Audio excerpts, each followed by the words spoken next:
আসসালামু আলাইকুম বন্ধুরা, কেমন আছেন সবাই? আশা করি সবাই ভালো আছেন, আমিও ভালো আছি। আমরা সাধারণত যে ভুলটা করে থাকি আজকে সেটাই বলতে যাচ্ছি। আর সামনে একটা গাড়ি দেখতে পাচ্ছেন।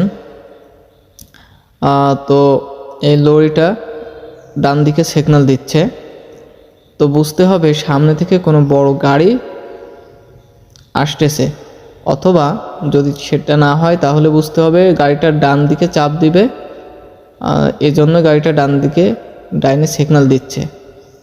তো আমরা কখনো এই সময় গাড়িটা ক্রস করে আগে ওঠার চেষ্টা করব না, তাহলে আমাদের বিপদ হতে পারে। কারণ বেশিরভাগ গাড়ি যে সময় সামনের গাড়িটা ডান দিকে সিগন্যাল দেয় তখন হয় সামনে থেকে কোনো গাড়ি আসে, নয়তো গাড়িটা ডান দিকে চাপ দিবে, এই জন্যই ওরা ডান দিকে সিগন্যাল দেয়। কাজেই আমরা কখনো এই ভুলটা করব না। এছাড়া আমরা যে সময় কোনো গাড়ি ক্রস করে সামনে উঠব অবশ্যই ডাইনের সিগন্যাল দিব।